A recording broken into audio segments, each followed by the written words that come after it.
अस्सलामुअलैकुम प्यारे बच्चों, कैसे हैं आप सब। इस्तकबाल है आपका आपके अपने चैनल प्राइड ऑफ एजुकेशन में। आज की वीडियो में हम 7वीं जमात रियाजी का जो ब्रिज कोर्स है उसका डे 1 टू डे 4 के तमाम असबाक का मुताला करेंगे और उस पर बेस्ड जितने भी क्वेश्चन आंसर है उसे भी हम सॉल्व करेंगे। इससे पहले भी हम 7वीं जमात रियाजी का डे 11 टू 15 के ब्रिज कोर्स का वीडियो बना चुके हैं। चैनल पर उसकी प्लेलिस्ट मौजूद है, आप उसमें जाकर वो चेक कर सकते हैं और वो वीडियो भी देख सकते हैं। आप तमाम का बहुत बहुत शुक्रिया कि आपने हमारे उस वीडियो को बहुत सराहा है और पसंद किया है। और इसी पर बेस्ड हमें काफ़ी कमेंट्स आए थे कि हमें 7th स्टैंडर्ड का डे 1 टू 10 का भी वीडियो बनाना है। तो आप लोगों के डिमांड पर हम ये वीडियो बना रहे हैं। मुझे उम्मीद है आपको ये वीडियो भी पसंद आएगा। चलिए वीडियो में दाखिल ना करते हुए हम पढ़ना स्टार्ट करते हैं। देखिए, पहले दिन का आप जो ब्रिज कोर्स था उसमें आपको क्या टॉपिक दिया हुआ है, जाविया। जाविया तो आप सभी को मालूम होगा क्या होता है कि जहाँ पर दो खतूत मिलते हैं, दो खतूत जिस नुक्ते पर मिलते हैं ना, तो इस नुक्ते पर जो यहाँ पर ये जो बनता है इसको हम कहते हैं जाविया। दो खतूत मिलते हैं एक पॉइंट पर और उन दोनों के दरमियान में जो जाविया बनता है इसको हम जाविया कहते हैं। अब यहाँ पर हमको कुछ जावियों की पैमाइश दी हुई है। सबसे पहला है जो पैमाइश, 0 दर्जे पैमाइश का जो जाविया होता है इस तरीके को होता है। देखिए, कुछ मतलब हम क्या करते हैं, एक लाइन खींच लेते हैं और दूसरी लाइन जस्ट उसके ऊपर आती है। दोनों लाइन एक के ऊपर एक होती है, बिल्कुल भी ये लाइन यहाँ से सरकती नहीं है। तो ये जो जाविया बनता है इसको हम क्या कहते हैं, 0 दर्जे पैमाइश का जाविया, और इसका नाम होता है सीफर जाविया। उसके बाद सेकंड जो है वो होता है हादा जाविया। हादा जाविया क्या होता है, जिसकी पैमाइश 0 दर्जे से ज़्यादा लेकिन 90 दर्जे से छोटी होती है। ऐसे जाविये को हम क्या कहते हैं, हादा जाविया कहते हैं। देखिए, जब हम पेंसिल से और स्केल से एक लाइन खींचेंगे पेपर पर और फिर जब हम चांदे की मदद से उसके ऊपर रखकर 90 से कम का जो बनाते हैं लाइन, तो उसको हम क्या कहते हैं, हादा जाविया कहते हैं। उसके बाद जो तीसरा जाविया है वो होता है खायमा जाविया। खायमा जाविया क्या होता है, जिसकी पैमाइश एग्जैक्टली मतलब के बराबर 90 दर्जे होती है। जब हम पेंसिल से और स्केल की मदद से पेज पर एक लाइन खींचते हैं और फिर हम चांदा उस पर रख कर इस तरीके से चांदा रखेंगे तो चांदे के बीचों बीच से जो निशान आता है और उस निशान पर हम मार्किंग करके उसको जब लाइन से कनेक्ट करते हैं तो वो क्या होता है, खायमा जाविया होता है, जिसकी पैमाइश क्या होती है, 90 दर्जे होती है। उसके बाद जो चौथा जाविया होता है वो होता है मुनफरजा जाविया। मुनफरजा जाविया क्या होता है कि जब हम एक लाइन खींचते हैं, यहाँ पर चांदा रखते हैं और फिर 90 दर्जे से ज़्यादा पैमाइश हम चांदे की गिनते हैं और जो लाइन हम खींचते हैं तो वो क्या होता है, मुनफरजा जाविया। उसकी पैमाइश कितनी होती है, 90 दर्जे से ज़्यादा लेकिन 180 दर्जे से कम होनी चाहिए। तो ऐसे जाविये को हम क्या कहेंगे, मुनफरजा जाविया कहेंगे। उसके बाद जो जाविया होता है वो होता है मुस्तकीम जाविया। मुस्तकीम जाविया ऐसे जाविये को हम कहते हैं कि हम एक लाइन खींच लेंगे, चांदा रखेंगे और चांदे का जो ये पूरा है यहाँ से सिफर से स्टार्ट होगा और यहाँ 180 पर ये ख़त्म होता है चांदे की पैमाइश। तो एक पूरे चांदे से हम सीधी लाइन जो खींच लेते हैं, स्ट्रेट लाइन जिसको हम कहते हैं, तो वो होती है मुस्तकीम जाविया। यानी कि 180 दर्जे पैमाइश का जो जाविया होता है उसे हम मुस्तकीम जाविया कहते हैं। इसके बाद जो जाविया होता है वो होता है मुकर्ररा जाविया। मुकर्ररा जाविया ऐसे जाविये को कहते हैं हम जिसकी पैमाइश क्या होती है, 180 दर्जे से ज़्यादा लेकिन 360 दर्जे से कम होती है। उसको हम क्या कहते हैं, मुकर्ररा जाविया कहते हैं। इसके लिए एक लाइन खींचेंगे और चांदे से आप पैमाइश करेंगे 180 और 180 से फिर और आगे जब आप पैमाइश करेंगे थोड़ी, लेकिन वो पैमाइश 360 से कम होनी चाहिए, तो उसको हम क्या कहेंगे, मुकर्ररा जाविया कहेंगे। इसके बाद जो आखिर में एक जाविया होता है वो होता है सालिम जाविया, यानी कि मुकम्मल जाविया भी बोलते हैं हम इसको। जब आप पेंसिल और प्रकार की मदद से यहाँ पर एक प्रकार की नोक रखकर जब आप पूरा पेंसिल से एक सर्कल बना लेते हैं ना, पूरा एक दायरा कंप्लीट कर लेते हैं, तो वो जो जाविया बनता है उसे हम क्या कहते हैं, सालिम जाविया कहते हैं। और उसकी पैमाइश कितनी होती है, 360 दर्जे होती है। नीचे अब हमको क्या दिया हुआ है, प्रकार की मदद से जाविये का नासिब खींचना। जाविये का नासिब खींचने की हमको प्रोसेस बताई हुई है कि जाविये का नासिब किस तरह से खींच सकते हैं हम प्रकार और पेंसिल की मदद से। देखिए, जाविये का नासिब खींचने के लिए आपको क्या करना है ना, जाविया बनाना तो आपको आता है, तो जाविया आप बनाएंगे और उसके बाद आपको नासिब खींचने के लिए क्या करना होता है, प्रकार में पेंसिल लगाना होता है। प्रकार की नोक आपको जाविये के नुक्ते जाविये पर रखनी पड़ती है। जहाँ पर जाविया बनता है ना, उस नुक्ते पर आपको क्या करना पड़ता है, प्रकार की नोक रखनी होती है। उसके बाद आप पेंसिल से कुछ फासले पर, थोड़ा सा अपनी मर्जी से फासला लेकर आप क्या करेंगे, उस जाविये पर एक खौस खींच लेंगे इस तरीके से। जब ये खौस आप खींच लेंगे उसके बाद आप क्या करेंगे, प्रकार की नोक को यहाँ से उठाएंगे और वो खौस के जो खौस आपने बनाए हैं ना यहाँ पर, वो खौस के एक पॉइंट पर रखेंगे। वो खौस जब जाविये को जिस लाइन पर एक पॉइंट पर ख़ता करती है ना, तो वो इस पॉइंट पर आप प्रकार की नोक रखेंगे और फिर पेंसिल से थोड़े दूरी के फासले पर आप क्या करेंगे, एक खौस ऐसा खींच लेंगे बाहर की जानिब। उसके बाद फिर आप क्या करेंगे, ये जो प्रकार की नोक आपने यहाँ पर रखे थे, इसको उठाकर आप यहाँ रखेंगे इस पॉइंट पर, दूसरे उसके अपोजिट जानिब वाले पे। उसके बाद फिर क्या करेंगे, आप प्रकार की नोक यहाँ रखकर ये वाली खौस खींच लेंगे पेंसिल की मदद से। जब आपको 2 खौस मिल गई तो फिर आप क्या करेंगे, जो ज़ाविया है, ज़ाविया जिस नुक्ते पर बन रहा है उस नुक्ते से ये जो दोनों खौस का नुक्ता तखाता आपको मिला, उसको मिलाते हुए आप एक सीधी लाइन खींच लेंगे। इस तरीके से क्या हो जाएगा, ये आपका ज़ाविये का नासिब बन जाएगा। शक्ल में आपको ज़ाविया ABC का क्या बनाया हुआ है, देखिए नासिब बनाया हुआ है। क्या है नासिब, BO है उसका नाम, ये खींचकर बताया हुआ है। मुझे उम्मीद है आपको ये समझ में आ गया होगा। आइए अब सवालात हल करते हैं। सबसे पहले आपको क्या दिया हुआ है कि 90 दी हुई पैमाइश के ज़ाविये बनाकर कंपास बॉक्स की मदद से उनकी तनसीब करना है। ये ऊपर जो अभी आपने सीखे तनसीब करना, ऐसे करना है। और हासिल होने वाले हर ज़ाविये की पैमाइश चांदी की मदद से करके तस्दीक करना है। जैसे कि मतलब आप तनसीब कर लेंगे ना यहाँ पर, तो तनसीब करे बाद आपको 2 ज़ाविया और मिलते हैं। ये एक बड़ा जो ज़ाविया होता है अपना, उसके अंदर आप तनसीब जब करते बीच में से एक लाइन खींचते हैं, तो वो बड़ा ज़ाविया 2 मसावी दर्जे के ज़ावियों में तकसीम हो जाता है, मसावी पैमाइश के ज़ावियों में। तो फिर हमको क्या करना है, इन 2 अलग अलग ज़ाविये जो बनेंगे उसकी पैमाइश करके देखना है कि कितनी है। सबसे पहले आपको क्या करना है, देखिए 90 दर्जे का यानी कौन सा ज़ाविया है, ये अभी पढ़े हमने ऊपर, क़ायमा ज़ाविया बनाना है। इसके लिए आप क्या करेंगे, पेंसिल और स्केल लेंगे, एक लाइन खींचेंगे, BC ले लीजिए आप इसका नाम, और B के ऊपर आप चांदा रखेंगे। चांदी का ये बीचों बीच देखिए ऐसा स्ट्रेट लाइन आप खींच लेंगे। फिर ये बन गया आपका 90 दर्जे पैमाइश का क़ायमा ज़ाविया। उसके बाद फिर आपको क्या करना है, 90 दर्जे पैमाइश का क़ायमा ज़ाविया जब बन गया आपका, तो पेंसिल और प्रकार लेंगे, प्रकार की नोक रखेंगे नुक्ता B पर, पेंसिल की मदद से एक खौस खींच लेंगे यहाँ पर। उसके बाद में फिर आप क्या करेंगे, वो खौस के ये वाला आप इसका नाम दे दीजिए Q और इसका नाम दे दीजिए P। नुक्ता Q पर फिर आप क्या करेंगे, प्रकार की नोक रखेंगे यहाँ पर प्रकार की नोक रखेंगे, एक खौस इस तरीके से खींचेंगे। उसके बाद नुक्ता P पर भी प्रकार की नोक रखेंगे, एक खौस इस तरीके से खींचेंगे। उसके बाद ये दोनों खौस ने एक दूसरे को ख़ता कर दिए, तो फिर आप क्या करेंगे, नुक्ता B से ये ख़ते नुक्ते तखाते को मिलाते हुए सीधी लाइन आप खींच लेंगे। इसका नाम आप दे दीजिए O। तो इस और ये यहाँ पर जो आपने बनाए थे इसका नाम A हो गया। तो ये आपका बन जाएगा ज़ाविया ABC। उसके ऊपर आपने एक खौस खींचे PQ और उसका ज़ाविया ABC का आपने तनसीब किए, जो नासिफ है उसका क्या है, BO जो है, तो ज़ाविया ABC का नासिफ है। इसके बाद फिर आपको क्या करना है, इसके बाद में आपको अलग अलग जो ज़ाविया आपने बनाए हैं उसकी देखना है आपको कि पैमाइश कितनी आई है। ये जो 2 ज़ाविया बन गए ना, ये एक ज़ाविया बना और उसके बाद में ये दूसरा ज़ाविया बना, तो आपको क्या करना है, चांदा रखना है यहाँ पर और आपको फिर ये चेक करना है कि ये आपको कितने मेजरमेंट का ज़ाविया मिला है। चांदा रखकर आपको दोनों ज़ावियों को चेक करके देखना है, इसको भी। और उसके बाद इसके लिए आप चांदा यहाँ पर रखेंगे, यहाँ पर बीचों बीच आपका चांदा रहेगा, इस तरीके से आएगा चांदा आपका। और फिर आपको इसकी पैमाइश भी गिनना है कि ये कितने दर्जे का बना है। देखिए ये 90 दर्जे का आपका ज़ाविया है ना, तो ये ज़ाविया आपको मिलेगा 45 दर्जे का ज़ाविया OBC, और ये वाला भी मिलेगा 45 दर्जे का OBA। ये दोनों ज़ाविया आपको इस तरीके से मिल जाएंगे। उसके बाद में फिर आपको क्या करना है, 110 दर्जे का, यानी कि ये कौन सा वाला ज़ाविया है, मुनफरजा ज़ाविया है। इसके लिए भी आप एक लाइन खींचेंगे, इसका नाम PQR दीजिए इसका नाम। और फिर आप क्या करेंगे, इसी तरीके से करेंगे, चांदा रखेंगे आपके पेज के ऊपर पॉइंट Q के ऊपर। फिर आपको क्या करना है, 110 यानी कि 90 से यहाँ पर 20 डिग्री आपको आगे जाना है। तो 110 पे इस तरीके से आपका ज़ाविया बन जाएगा। ये इसका नाम आप दे दीजिए फिर PQR आपका ज़ाविया बन गया। फिर आपको उसी तरीके से सेम जो मेथड अभी आपने करे थोड़ी देर पहले, इसमें वही करना रहेगा। एक पेंसिल और प्रकार को लेना है, प्रकार की नोक यहाँ पर रखना है, एक खौस खींचना है। फिर ये खौस के आप पॉइंट्स को नाम दे दीजिए, MN दे दीजिए इसको नाम। फिर आप क्या करेंगे, नुक्ता M के ऊपर प्रकार की नोक रखेंगे और उसको यहाँ से खौस खींचेंगे पेंसिल की मदद से। नुक्ता N पर प्रकार की नोक रखेंगे, एक खौस इस तरीके से खींचेंगे। आपको मिल गया दोनों का ये नुक्ता तखाते, इसका नाम आप दे दीजिए T दे दीजिए।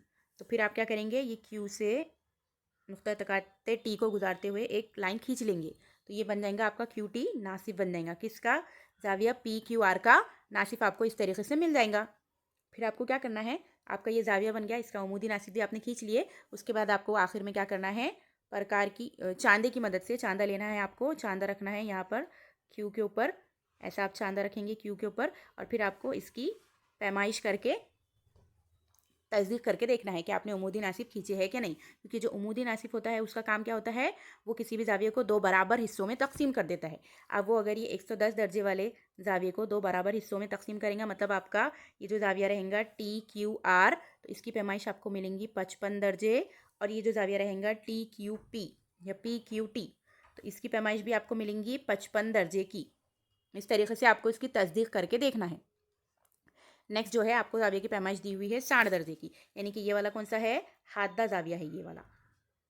ये हादा जाविया बनाना है आपको। ऐसे ही पेंसिल से एक लाइन खींच लेना है, इसका नाम रखेंगे आप MN नाम दीजिए लाइन का। यहाँ पर आप बनाएंगे पैमाइश चांदा लेकर 60, 90 से कम, यहाँ पर 90 होता है ना, तो इससे आपको दाएं जानिब 30 डिग्री कम करके यहाँ पर आपका आएगा 60 का। ये 60 का आपका जाविया बन जाएगा। इसका नाम दे दीजिए आप LMN आपका जाविया बन गया 60 दर्जे पैमाइश का। फिर आपको उसी तरीके से करना है, उसका नासिब खींचना है। नासिब कैसे खींचेंगे आप, जाविये का नासिब नुक्ता M पर प्रकार की नोक रखेंगे, एक खौस खींच लेंगे जो ख़ता करेंगी ST पर। उसके बाद फिर आप क्या करेंगे, S और T के ऊपर आप प्रकार की नोक रखेंगे। यहाँ पर प्रकार की नोक रखे एक इस तरीके से खौस, S के ऊपर प्रकार की नोक रखे एक इस तरीके से खौस, 2 खौस इस तरीके से खींच लिया आपने। फिर ये नुक्ता तखाता जो मिला, इससे M को गुजारते हुए एक स्ट्रेट लाइन खींच लेंगे, इसका नाम आप रख दीजिए Q।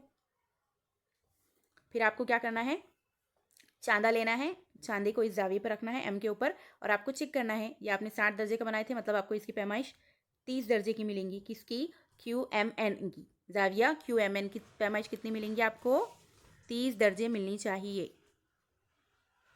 और जाविया LMQ जो रहेगा आपका, तो इसकी पैमाइश भी आपको मिलेंगी 30 दर्जे। मतलब कि आपने जाविया बनाए 60 दर्जे पैमाइश का LMN, और आपने उसका नासिब खींच लिए MQ, और उसके बाद में फिर आप क्या करेंगे, उसकी तस्दीक करेंगे दोनों जावियों की।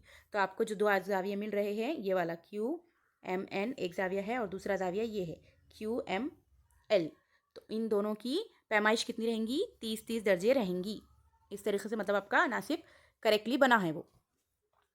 नेक्स्ट क्वेश्चन है, देखिए, झैल में दी हुई पैमाइश के जाविये बनाइए, इनकी तनसीब कीजिए और चांदे की मदद से जाविये की पैमाइश करके हासिल होने वाला जाविया सही है क्या, इसकी तस्दीक कीजिए।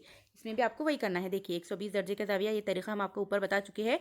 अब आप खुद से बनाकर उसको करते जाइए, क्योंकि बस इसमें कुछ नहीं करना है, वही प्रोसेस पूरी रिपीट होने वाली है कि आपको जाविये का नाम देकर जाविया खींचना है। एक मुनफरजा जाविया है, और ये दोनों हादा जाविया है, और ये मुस्तकीम जाविया है। मुनफरजा जाविये का तो अभी हमने बताया आपको ऊपर 110 डिग्री वाला, और ये दोनों हादा जाविये की बना लेंगे इजीली आप। इसका बता देते हैं हम आपको 180 दर्जे वाले का। 180 दर्जे वाले को कैसा करना है, देखिए, मुस्तकीम जाविया आपको बनाना है और उसकी तनसीब करना है, और चांदे की मदद से जाविये की पैमाइश करके हासिल होने वाला जाविया सही है क्या, उसकी तस्दीक करना है। देखिए आपको क्या करना है, इसके लिए 180 दर्जे का जो आपको बनाना है, इसके लिए आप क्या करेंगे, एक स्ट्रेट लाइन खींच लेंगे। ये बन गया आपका मुस्तकीम जाविया, इसका नाम दे दीजिए आप A और B। इसके बाद फिर आपको क्या करना है, इसकी आपको जब तनसीब करना है, तो आपको इसके लिए क्या करना पड़ेगा, ये स्ट्रेट एंगल बना हमारे पास में, मुस्तकीम जाविया सीधी लाइन है, यहाँ पर जाविया नहीं है कि आप एक नुक्ते पर रख के उसको ख़ता करेंगे।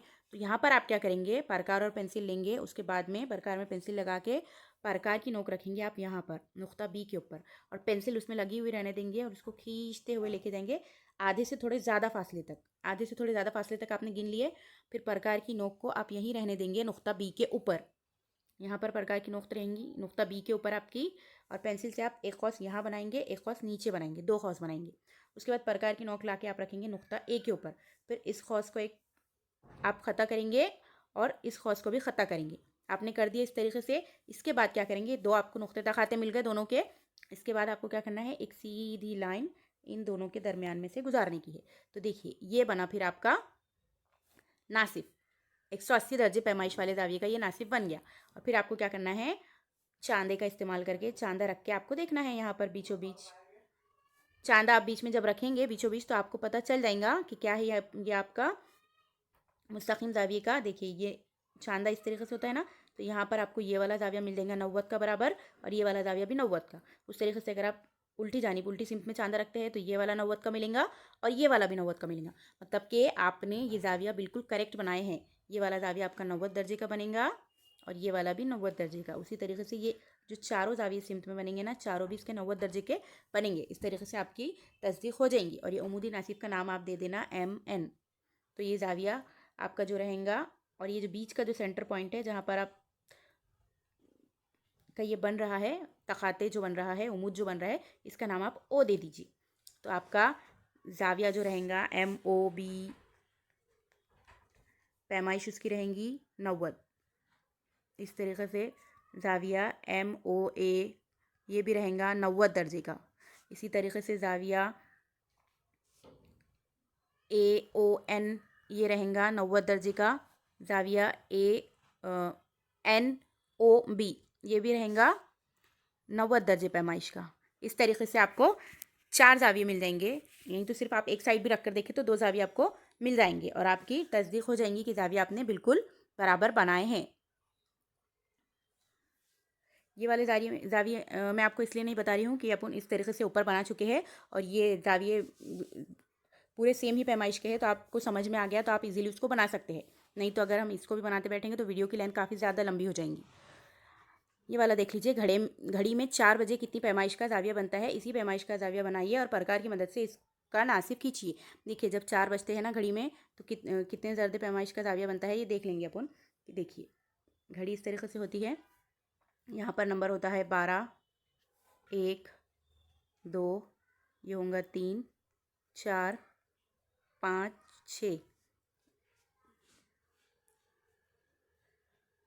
11, ये 8 और ये 7। ये घड़ी बन गई आपकी।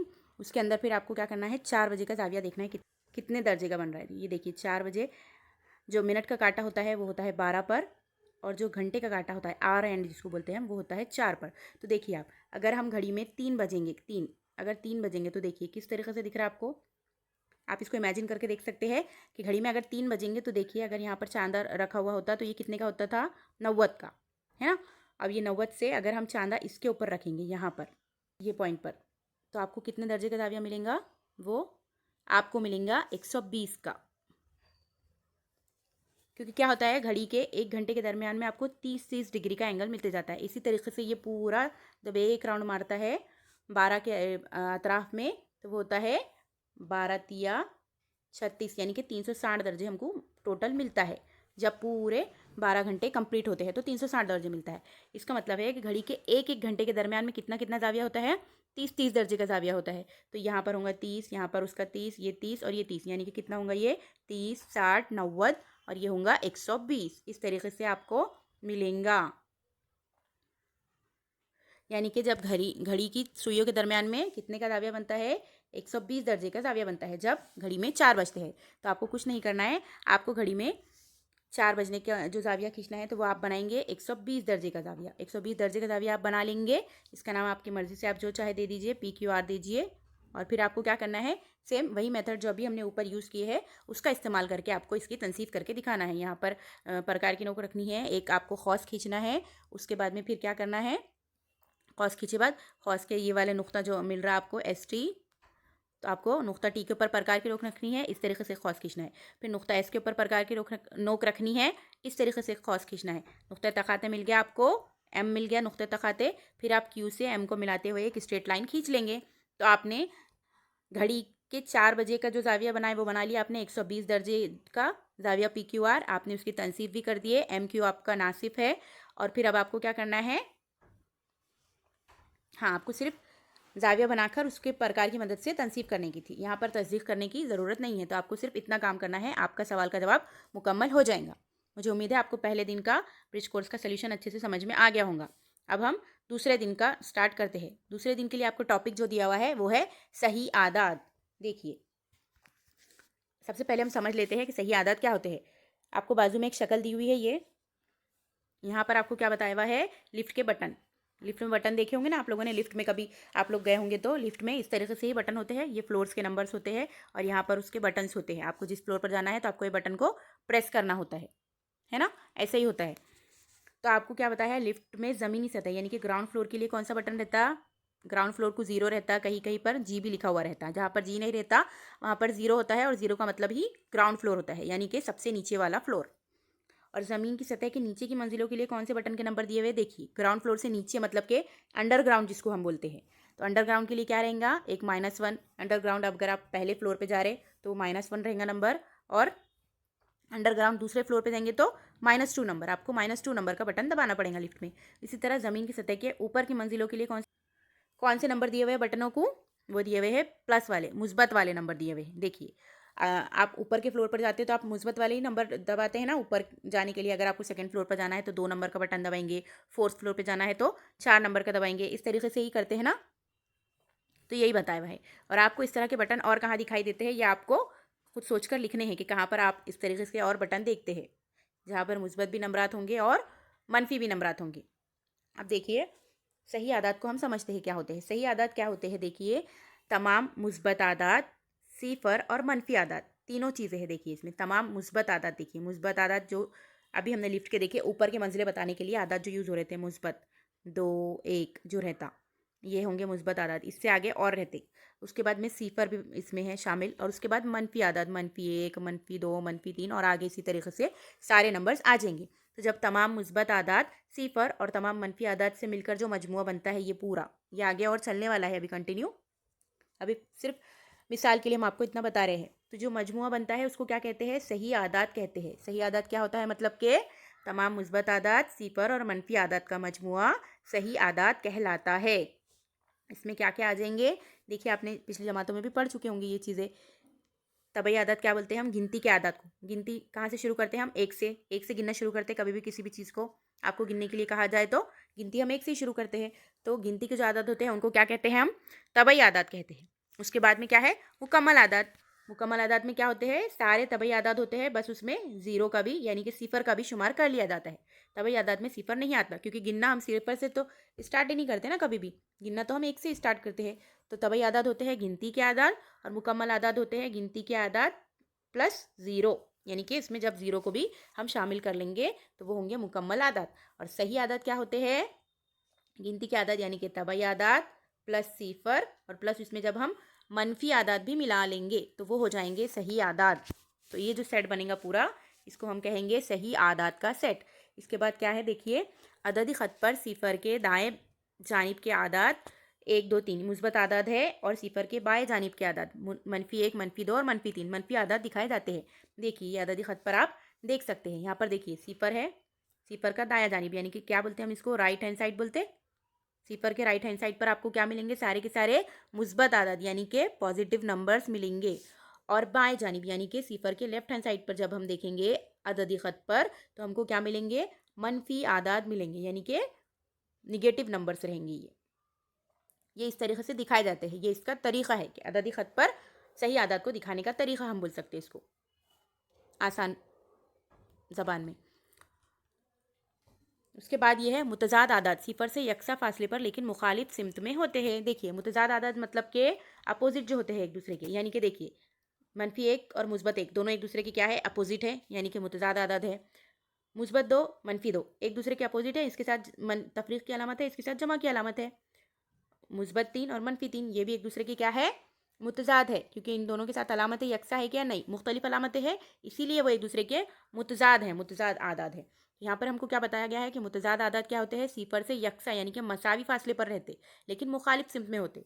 अब अगर आप इस बात को समझना चाहें तो देखिए ये है सिफर, सिफर से एक फासले पर, 1 यूनिट के फासले पर क्या है, -1 है दाएं जानिब, लेकिन और सिफर से 1 यूनिट के ही फासले पर कौन है, -1 है, लेकिन वो कौन सी जानिब में है, बाएं जानिब है। तो हमको यही कहा गया है इस जुमले में कि सिफर से यकसा यानी कि ये भी 1 यूनिट के फासले पर है -1, और -1 भी 1 ही यूनिट के फासले पर है। फासला दोनों का सिफर से कितना है, यकसा है, बराबर है, 1 यूनिट का फासला है, बराबर फासले पे है दोनों भी, लेकिन सिमत क्या है, मुखालिफ है। जो मुस्बत नंबर है वो सिफर के दाएं जानिब है, और जो मनफी नंबर है वो बाएं जानिब है। ये बात समझ में आ गई आपको कि मुतज़ाद आदात क्या होते हैं, सिफर से यकसा फासले पर होते हैं, यानी कि अपोजिट नंबर 1 और -1, 2 और -2 सिफर से यकसा फासले पर है। देखिए 2 है, 2 यूनिट के फासले पर, -2 भी 2 यूनिट के फासले पर है, लेकिन मुस्बत 2 दाएं जानिब है और -2 बाएं जानिब है। बस यही बात इस जुमले में आपको कही गई है कि मुतज़ाद आदात सिफर से यकसा फासले पर है, लेकिन उनकी सिमत क्या है, मुखालिफ है। ये राइट हैंड साइड पर है और ये लेफ्ट हैंड साइड पर है। नेक्स्ट है देखिए झैल में चंद शहरों के दर्जे हरारत दिए हुए हैं, अलामतों का इस्तेमाल करके इन्हें लिखिए। हमें क्या हुआ है, कुछ शहरों के दर्जे हरारत दिए हुए हैं और अभी हमने देखे हुए हैं कि ऊपर जो चीज़ें रहती है हम उसको मुस्बत से बताते हैं और नीचे जो रहती है उसको मनफी से। लिफ्ट के एग्जाम्पल में देख लिया ना आपने। उसी तरह अददी ख़त पर दाएं जानिब मुस्बत बताते और बाएं जानिब मनफी बताते। तो देखिए सबसे पहले आपको दिया हुआ है मुकाम शिमला। शिमला का दर्जा हरारत क्या दिया हुआ है, 0 डिग्री सेल्सियस से नीचे 8 डिग्री सेल्सियस, यानी कि 0 से नीचे, यानी कि लिफ्ट के एग्जाम्पल को याद कीजिए आप। 0 बीच में था और नीचे क्या थे, मनफी वाले नंबर थे, -1, -2, -3। इस तरीके से ये 0 था ग्राउंड फ्लोर, ये 1 2 3। तो 0 से नीचे मतलब कि हमको मनफी की तरफ जाना है। और कितना बोला हमको, 8, मतलब कि इसका जवाब क्या आएगा, -8 डिग्री सेल्सियस। उसके बाद लेह, लेह जो है आपको कंट्री बताई हुई है, लेह स्टेट है, तो उसका क्या है आपको दर्जे हरारत दिया हुआ है, कितना है वो भी 0 डिग्री सेल्सियस से 10 डिग्री सेल्सियस है लेह का। तो ये कितना रहेगा, 0 से नीचे, मतलब कि ये भी आएगा मनफी 10 डिग्री सेल्सियस, मतलब कि 10 डिग्री सेल्सियस ही लिखेंगे हम, बस हमको नीचे दिया हुआ है इसलिए हमको उसके साथ मनफी लिखना है। उसके बाद 0 के ऊपर 24 डिग्री सेल्सियस, ये है दिल्ली का, यानी कि ये क्या आएगा 0 से ऊपर, यानी कि मुस्बत नंबर जाएंगे ना, ये पॉजिटिव नंबर, मुस्बत अदद, तो ये क्या होगा, ऐसा लिखेंगे हम इसको 24 डिग्री सेल्सियस। और ये भी 0 के ऊपर 30 डिग्री सेल्सियस, कौन सा है, नागपुर का, तो ये भी हम लिखेंगे मुस्बत में क्योंकि ये ऊपर जा रहा, तो ये होगा 30 डिग्री सेल्सियस। और शिमला का क्या था, -8 डिग्री सेल्सियस। इस तरीके से आप इस सवाल के जवाब करेंगे।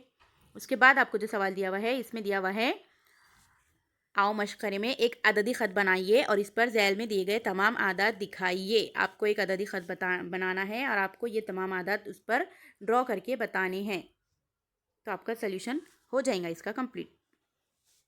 आइए अभी अददी ख़त बनाते हम और उसके बाद फिर आपको इसके ये सारे पॉइंट्स, ये तमाम नुक्ते इसके ऊपर मार्क करके बताएंगे। देखिए ये बन गया अपना अददी ख़त। इसके बाद अपने को क्या करना है, सिर्फ और सिर्फ इस पर ये जो नंबरात हमको दिए हुए हैं तो हमको उसको मार्क करके बताना है अददी ख़त पर कि कौन कौन से नंबर है। सबसे पहले हमको बताया हुआ है 0। तो देखिए आपके क्या करना है, आपको आपके पेंसिल और स्केल की मदद से आपको आपके बुक पर या कोई इस तरीके से ख़त खींचना है और आप स्केल की मदद से 1-1 सेंटीमीटर की दूरी पर ये ऐसे नंबरात बना लेंगे। नंबरात के निशानात लगाकर नंबरात को लिख लेंगे उसके ऊपर।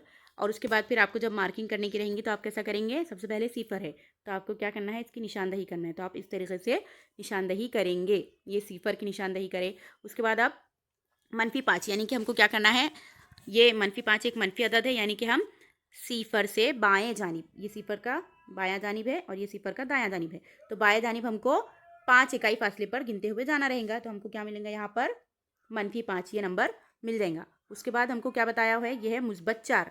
मुस्बत 4 बताने के लिए 0 से दाएं जानिब आप 4 यूनिट गिनते हुए आएंगे, 1 2 3 और ये 4, ये चौथे नंबर पर आपको मुस्बत 4 मिल जाएगा। उसके बाद आपको बताना है -1, यानी कि 0 से बाएं जानिब 1 इकाई फासले पर आपको -1 की निशानदही करनी रहेंगी, ये है -1। उसके बाद आपको 5वां नंबर जो दिया हुआ है वो है मुस्बत 7, यानी कि मुस्बत नंबर 0 के दाएं जानिब होते हैं, तो हम 0 से दाएं जानिब 7 इकाई फासले पर गिनते हुए जाएंगे, 1 2 3 4 5 6 और ये रहा 7, तो ये हो गया आपका मुस्बत 7 ये वाला नंबर। उसके बाद -3 है आखिरी नंबर, तो आखिरी नंबर -3 है तो उसके लिए क्या करना है, 0 से बाएं जानिब मनफी आदात की जो रो है उसमें आपको 3 इकाई मुकाम तक गिनते हुए जाना है, 1 2 और ये 3, ये रहा -3। तो इस तरीके से आप इसकी भी निशानदही कर देंगे, तो ये सवाल का जवाब आपका मुकम्मल हो जाएगा। इस तरीके से आपको करना है। सेकेंड दिन का भी आपका ब्रिज कोर्स का हो गया सॉल्यूशन पूरा कंप्लीट। मुझे उम्मीद है आपको समझ आ गया होगा अच्छे से। आइए अब तीसरे दिन का स्टार्ट करते हैं। तीसरे दिन का क्या है, सही आदात हिस्सा 2। जो पहला हमने पढ़े वो फर्स्ट चैप्टर था सही आदात पे रिलेटेड, अब ये उसका सेकेंड पार्ट है, दूसरा हिस्सा है। सबसे पहले हम समझते हैं किसी भी अदद में कोई मुस्बत अदद मिलाना, यानी अददी ख़त पर उस अदद से दाएं जानिब उतनी ही इकाई आगे जाना। अभी अपन ने जो एग्जाम्पल करे, लास्ट जो एग्जाम्पल करे अपन ने फर्स्ट वाले टॉपिक की अपने सही आदात के, अभी जो अददी ख़त पर अपन ने बताए तो यही करें, यानी कि आपको क्या करना है, अददी ख़त पर किसी भी अदद में कोई मुस्बत अदद मिलाना। अगर हमको कोई नंबर दिया हुआ है 0 या फिर 1 या 2, हमको अगर इसमें पॉजिटिव नंबर यानी कि मुस्बत अदद को ऐड करना है, जमा करना है, तो हम क्या करेंगे, अददी ख़त पर दाएं जानिब जाएंगे गिनते हुए, क्योंकि हमको मालूम है ना क्या होता है, मुस्बत नंबर अददी ख़त पर कहाँ होते हैं? दाएं जानिब। तो हम फिर दाएं जानिब ही जाएंगे उतने इकाई फासले पर। तो आपको ये एग्जाम्पल में क्या बताया हुआ है? एक में हम 5 को जमा कर रहे हैं। जमा 1 है हमारे पास में सबसे पहला नंबर। तो जमा 1 में आपको क्या करना है? जमा करना है जमा 5 को। किसी भी अदद में कोई मुस्बत अदद मिला रहे हैं हम। किसी अदद यानी कि हमारे पास 1 है अदद, उसमें हम मिला रहे यानी कि जमा कर रहे हैं मुस्बत 5 को। तो हम क्या करेंगे? 1 से 5 तक इकाई फासले गिनते हुए जाएंगे, यानी कि 1 में 5 को हम जमा करेंगे। 1 में 5 को जमा करेंगे तो हमको क्या मिलेगा? नंबर 6 मिलेगा। तो हम क्या करेंगे? उस अदद से दाएं जानिब उतनी ही इकाई आगे जाएंगे, यानी कि 1 में हम 5 मिला रहे तो हमारे पास में पोजीशन है 1। 1 में हम 5 मिला रहे यानी कि 5 मुकाम आगे जाएंगे। 1 2 3 4 5, 5 मुकाम आगे गए तो हमको क्या नंबर मिल रहा? मुस्बत 6 मिल रहा। मुस्बत 1 में जब हम 5 मुकाम आगे जा रहे तो हमको मुस्बत 6 मिल रहा। इस तरीके से हम क्या करेंगे? किसी भी अदद में मुस्बत अदद ऐड करके बता सकते हैं। अब दूसरा है किसी भी अदद में मनफी अदद मिलाना, यानी कि हमारे पास एक कोई नंबर है, मुस्बत रहो या मनफी, अगर हमको उसमें मनफी अदद मिलाना रहा तो हम क्या करते हैं? उस अदद से, जो अदद हमको दिया हुआ है, यहाँ पर हमको 2 दिया हुआ है, उससे बाएं जानिब लेफ्ट हैंड साइड में जाएंगे हम, क्योंकि हमको मनफी अदद को मिलाना है ना। और हमको मालूम है कि अददी ख़त पर मनफी अदद कहाँ होते हैं?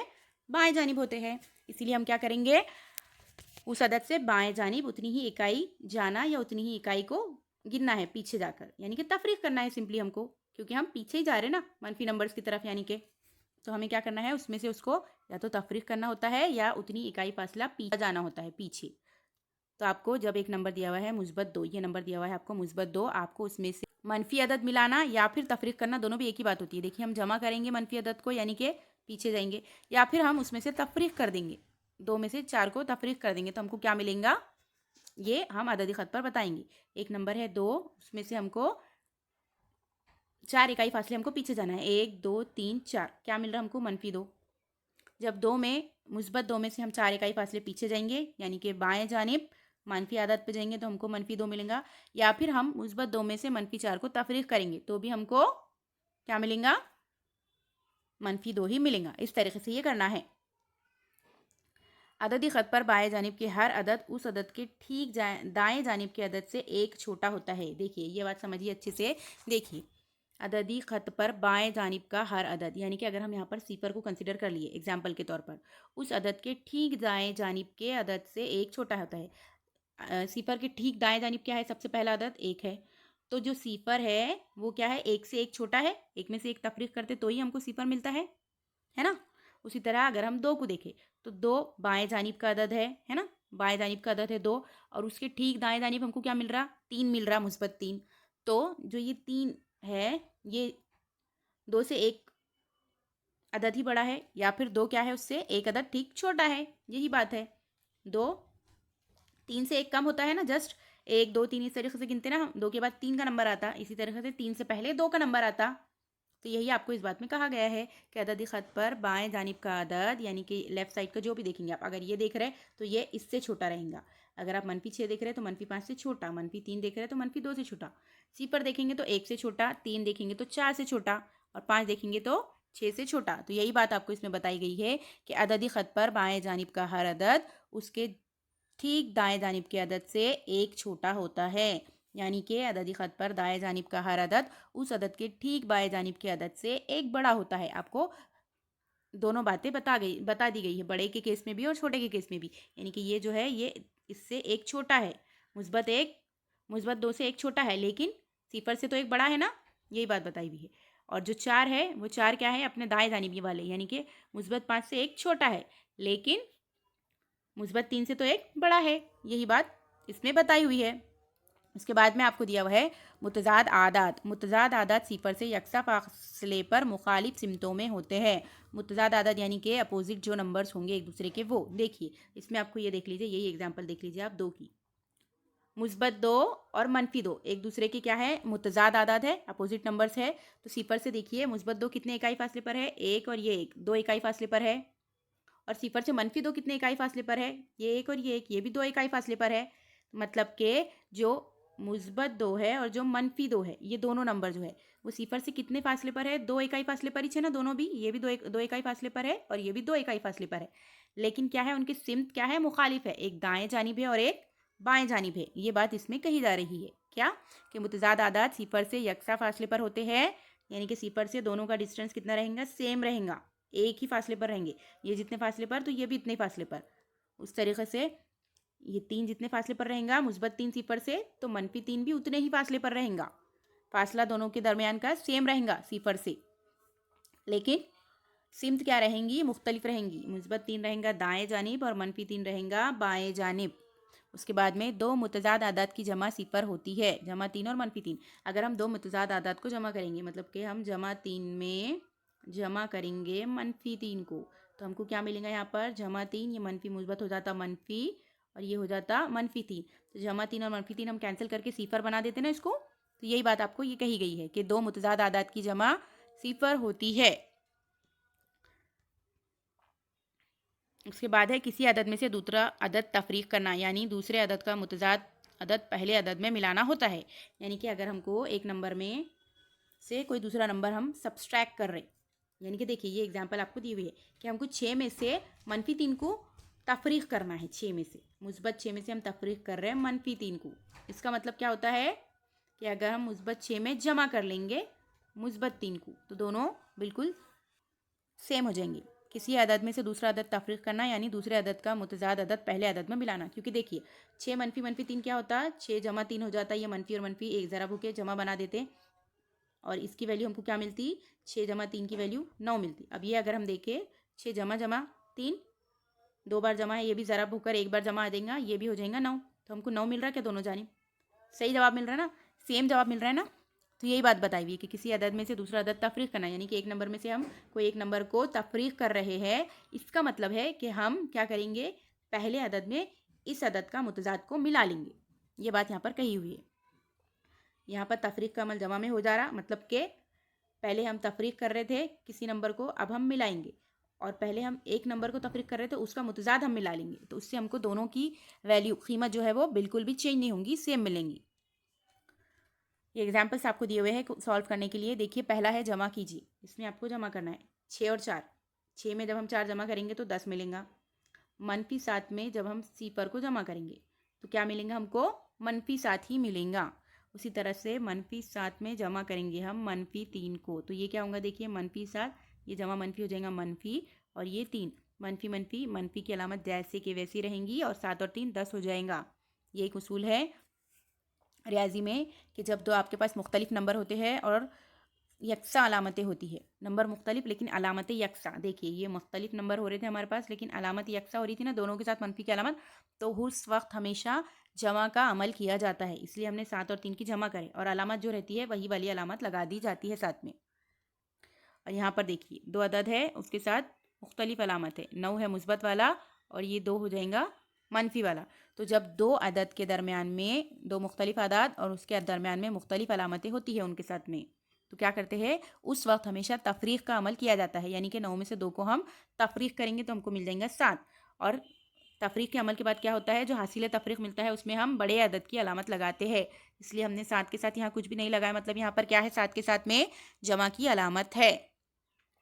उसके बाद में आपको क्या करना है, नीचे जो चौकोन दिए हुए हैं उसमें छोटे की, बड़े की और मसावी की साइन लगाकर बताना है। देखिए मनफी 4 हमने अभी देखे, अददी ख़त पर मनफी नंबरात होते हैं लेफ्ट साइड में, यहाँ पर होते हैं मनफी नंबरात और यहाँ पर होते हैं मुस्बत नंबरात। और हमने अभी पढ़े हैं कि जो बीच में नंबर होता है वो उसके दाएं जानिब के अदद से छोटा होता है और बाएं जानिब के अदद से बड़ा होता है। यानी कि सिफर मुस्बत 1 से छोटा, मुस्बत 1 मुस्बत 2 से छोटा, मुस्बत 2 मुस्बत 3 से छोटा।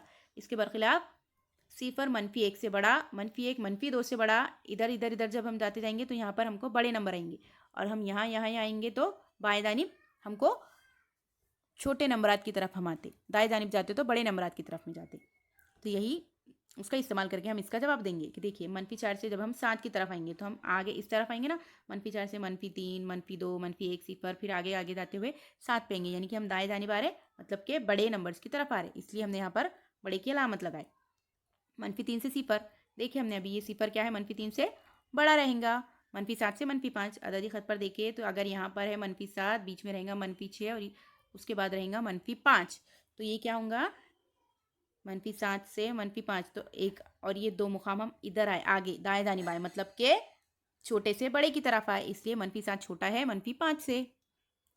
उसके बाद में सिफर और 9, सिफर से जब हम 9 को जाएंगे, मतलब कि हम कहाँ जाएंगे, यहाँ पे तो मनफी नंबर रहते, यहाँ पर रहते मुस्बत नंबर। यहाँ पर अगर हम आएंगे 9 पर, 9 इकाई फासले पर दाएं जानी पाएंगे, मतलब कि बड़े अदद की तरफ आएंगे। इसका मतलब है कि सिफर छोटा है और 9 बड़ा है, इसलिए ये वाली अलामत आएंगी इनके बीच में।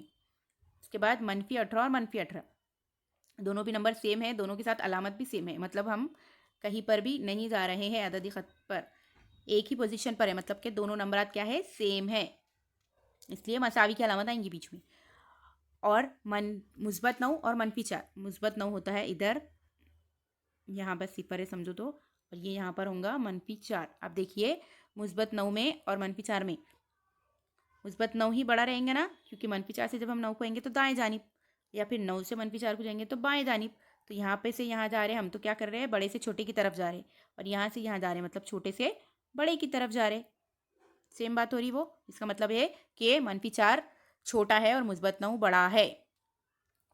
नेक्स्ट क्वेश्चन है, तफरीक कीजिए। तफरीक का अमल आपको करके बताना है।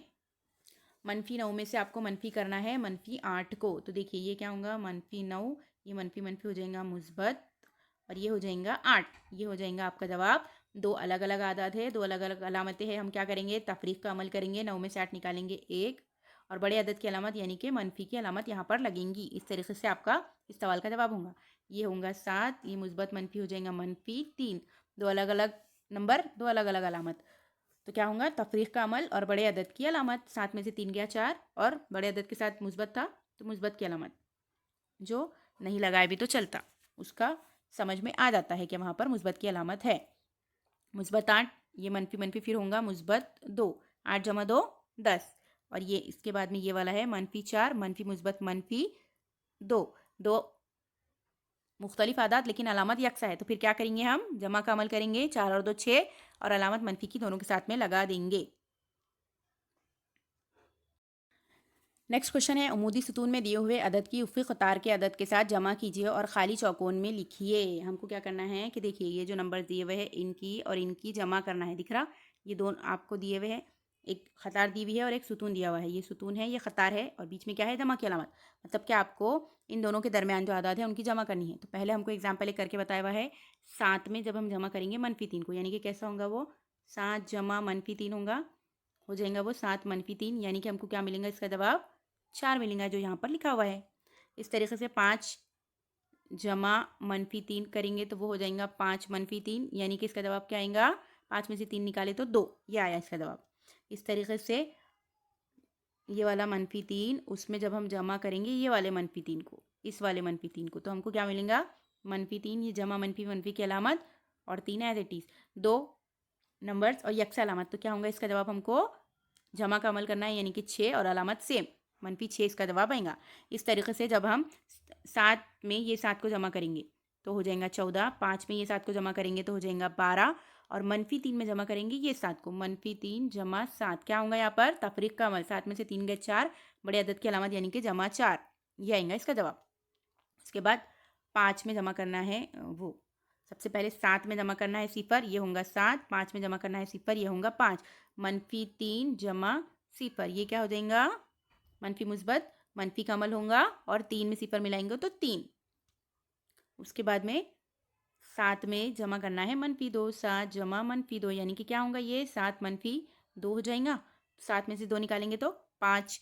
उसके बाद में सेकेंड वाला है 5 जमा -2, 5 जमा -2 करेंगे हम, ये हो जाएगा 5 -2, यानी कि इसका जवाब आएगा 3। उसके बाद में -3 जमा -2, -3 जमा -2 करेंगे तो ये क्या होगा, -3, ये जमा -2, -3 -2, यकसा अलामतें है तो क्या होगा, जमा का अमल यानी कि 5 और अलामत वही -5, उसका जवाब इस तरीके से आएगा। और यहाँ पर हमको क्या करना है, तफरीक का अमल करना है, ये वाले में तफरीक का अमल करना है। कैसा करेंगे, उमूदी सुतून में दिए हुए अदद की उफ़क़ी क़तार के अदद के साथ तफरीक कीजिए और खाली चौकोनों में लिखिए। यहाँ पर करना है -3 और ये -7, कैसा करेंगे, -3 -7, दो अदद सेम अलामत, -10 हो जाएगा, जमा का अमल, या जवाब, सिफर -7, सिफर में से 7 निकालेंगे तो हमको क्या मिलेगा, -7, अददी ख़त पर हम सिफर में से 7 को मनफी कर रहे हैं, यानी कि आप बाएं जानिब 7 इकाई गिनते हुए जाएंगे तो आपको -7 मिलेंगे इस तरीके से। उसके बाद में 4 -7 जब आप करेंगे, दो अलग अलग अलामतें हैं और दो अलग अलग नंबर है, तो क्या होगा तफरीक का अमल। 4 में से 7 निकालेंगे तो क्या मिलेगा, 3 मिलेगा, और बड़े अदद की अलामत यानी कि 7 की अलामत -3। इस तरीके से इसका जवाब होगा -3 -4। ये होगा -3 -4 मसावी होगा -3 जमा 4 के दो अलग अलग नंबर है, दो अलग अलग अलामतें हैं, तफरीक का अमल होगा यानी कि 1 आएगा इसका जवाब, और बड़े अदद की अलामत यानी कि जमा 1। उस तरीके से ये भी सिफर -4 जो सिफर जमा 4 बन जाएगा, सिफर -4 यानी कि सिफर जमा 4, और इसका मतलब होगा 4 सिर्फ। 4 -4 जब हम करेंगे तो हमको मिलेगा 4 मुस्बत 4, और 4 जमा 4 का मतलब क्या होता है, 8 होता है। ये वाला जवाब। नेक्स्ट है -3 -5 -3 -5 जब करेंगे तो -3 जमा 5 होगा ये नंबर, 5 में से हम 3 को निकाल देंगे तो 2 मिल जाएंगे, और बड़े अदद की अलामत यानी कि 2 जमा 2। उसके बाद में है सिफर -5 करेंगे, सिफर -5 यानी कि सिफर जमा 5, जवाब क्या आएगा 5। 4 -5 जब करेंगे तो क्या होगा, ये मसावी होगा 4 जमा 5 के, और इसकी वैल्यू हमको मिलती है 9। -3 -9, -3 ये वाला मनफी और -9, यानी कि -3 मुस्बत 9 होगा इसका जवाब। तो -3 मुस्बत 9 यानी कि 9 में से 3 को तफरीक करना है, दो अलग अलग अलामतें हैं ना, तो तफरीक का अमल करेंगे। 9 में से 3 गए 6, बड़े अदद की अलामत मुस्बत 6 आएंगे इसका जवाब। उसके बाद सिफर -9, ये होगा सिफर जमा 9 यानी कि 9। उसके बाद तीसरा 4 -9 यानी कि ये होगा 4 जमा 9, और 9 और 4 कितने होते हैं 13, इसलिए इसका जवाब ये आ जाएगा। नेक्स्ट क्वेश्चन है, झेल के बयान पढ़िए और सही अदद लिखिए। इब्तदाई नुक्ता मबदा से रमेश ने दाएं जानिब 4 छलांगे लगाई। इब्तदाई नुक्ता मबदा अगर हम सिफर यहाँ ले रहे हैं अददी ख़त के हिसाब से, तो दाएं जानिब यानी कि राइट हैंड साइड पर रमेश जा रहा है, कितना 4, 1 2 3 4। यहाँ पर क्या नंबर होता है, 4 होता है। -3 4 5 ये होगा -6 अगर, तो ये इब्तदाई नुक्ते मबदा से रमेश ने दाएं जानिब यानी कि राइट हैंड साइड की तरफ गया, यानी कि वो मुस्बत आदाद की तरफ गया। 4 छलांगे लगाई मतलब 1 2 3 4, कौन सा नंबर आएगा फिर यहाँ पर, मुस्बत 4 आएगा। इब्तदाई नुक्ते से रहीम ने बाएं जानिब यानी कि मनफी नंबरात की तरफ 6 छलांगे लगाई, तो ये है सिफर, यहाँ से 6 छलांगे 1 2 3 4 5 6, कौन सा नंबर आएगा वहाँ पे, -6 आएगा। सतह ज़मीन से सुरंग 10 मीटर नीचे है। लिफ्ट वाली एग्जाम्पल को याद कीजिए, आपको समझ में आ जाएगा कि सतह ज़मीन अगर ग्राउंड फ्लोर है तो सुरंग कितनी है, उससे 10 मीटर नीचे है, यानी कि हमको मबदा से या इब्तदाई नुक्ते से हमारे 10 नीचे जाना है, 10 मुकाम नीचे जाना है, यानी कि हम -10 लिखेंगे उसका जवाब। उसके बाद सतह ज़मीन से 110 मीटर फासले पर उड़ने वाला परिंदा। ये अगर सतह ज़मीन है 110 मीटर फासले पर, यानी कि ऊपर की जानिब उड़ते हैं ना परिंदे, तो 110 मीटर फासले पर यानी कि मुस्बत 110 उसका जवाब आएगा। ऊपर जाएंगे मतलब कि मुस्बत लिखेंगे हम, और 110 मीटर फासला है यानी कि मुस्बत 110 हो गया जवाब। समंदर की सतह से 506 मीटर नीचे गहराई में एक पिंडब्बी है, यानी कि समंदर की सतह अगर ये है, इससे नीचे आ रहे हैं हम, यानी कि मनफी की तरफ आ रहे हैं, और 506 मीटर नीचे गहराई में, तो आप -506 मीटर उसका जवाब आपका रहेगा, -506 रहेगा इसका जवाब नंबर। इस तरीके से आपका 3 दिन का ब्रिज कोर्स कंप्लीट हो गया। आइए अब चौथे दिन का हम ब्रिज कोर्स का स्टार्ट करते हैं सोल्यूशन। इसमें आपको क्या चैप्टर दिया हुआ है, वो है कसर की जमा और तफरीक। देखिए कसर किसको बोलते हैं हम, ये तो आपको मालूम होगा कि कसर क्या होती है, जब दो आदात को एक लकीर से हम सेपरेट करते हैं, यानी कि ऊपर अगर 2 लिख रहे हैं नीचे 9 लिख रहे हैं। ये जो लकीर होती है ये बटे की अलामत होती है, ऊपर वाला होता है शुमार कुनिंदा और नीचे वाला होता है नसबनुमा, ये होता है नसबनुमा। जब हमें किसी भी चीज़ को कुछ अफराद में या बांटने का जब हम अमल करते हैं, तो बांटने के लिए हम कसर का इस्तेमाल करते हैं। तकसीम का अमल जो होता है ना, तो बांटने के लिए हम क्या करते हैं, कसर का इस्तेमाल करते हैं। देखिए मिसाल से समझते हैं हम, क्या है, 9 सेब 2 लोगों में मसावी बांटे तो हर एक को कितने सेब आएंगे, ये हमको बताना है कि 9 सेब है अगर आपके पास में, और 2 लोगों को बांटना है, और वो भी मसावी बराबर बराबर दोनों में तकसीम करना है, तो हर एक के हिस्से में कितने सेब आएंगे ये आपको बताना है। तो उसको इसी तरीके से लिखेंगे ना, 9/2 की सूरत में, या 9 तकसीम 2 की सूरत में, ऐसे ही लिखेंगे ना। जब हम बांटते हैं तो हम क्या करते हैं, उसके लिए तकसीम का अमल करते हैं। देखिए तो फिर हम क्या करेंगे, 9 यहाँ पर क्या है, मकसूम है, 2 मकसूम इलय है। और उसके बाद में जब हम 2 लोगों में 9 को बांटेंगे तो हम क्या करेंगे, 2 का पहाड़ा पढ़ेंगे 9 आने तक या उससे छोटा अदद आने तक। 2 चौक 8 पढ़े हमने, क्योंकि 9 2 के पहाड़े में नहीं आता। 9 में से 8 तफरीक करें तो क्या मिला हमको, बाकी 1 मिला। और ये जो 4 है ये क्या है, इसका खारिज किस्मत है। यानी कि हर एक इंसान को 9 सेब अगर हम 2 लोगों में बांट रहे तो हर इंसान को 4 सही 1/2 यानी कि आधा, 4.5 सेब एक एक इंसान को मिलेगा। यही इसमें बताया हुआ है। हर एक के हिस्से में पूरे 4 सेब यानी कि पूरे साबित जो रहते हैं वो 4 आएंगे, और एक सेब जो बचेगा तो उसको 2 लोगों में आधा आधा करके तकसीम कर देंगे। इस कसर को कैसा लिखते हैं, 9/2 को हम मुरक्कब कसर की सूरत में ऐसा तहवील करके लिखेंगे। कैसा, ये वाले फॉर्म में। मुरक्कब कसर की जमा और तफरीक करते वक्त झैल के तरीक़े आओ सीखते हैं। देखिए यहाँ पर आपको क्या करना है, जमा और तफरीक के तरीक़े दिए हुए हैं कि मुरक्कब कसर को किस तरीके से जमा और तफरीक कर सकते हैं। सबसे पहले है 4 सही 1/2 और दूसरा है 3 सही 3/4। तो इसको किस तरीके से आप जमा करेंगे, ये 4 में ये 3 मिला देंगे। पहले देखिए ये 4 जमा 3 मिला देंगे और ये आधे में ये 3/4 हिस्सा जमा करेंगे। ये पहले तरीके को देख रहे हैं अभी हम। पहले तरीके में क्या करना है, ये 4 में ये 3 को मिला देना है, मतलब जो सही सही साबित साबित जो नंबर रहेंगे वो लिख लेंगे। और उसके बाद ये जो 2 नंबर जो कसर के शक्ल में है फिर उनकी जमा करते हैं, ऐसा करते हैं।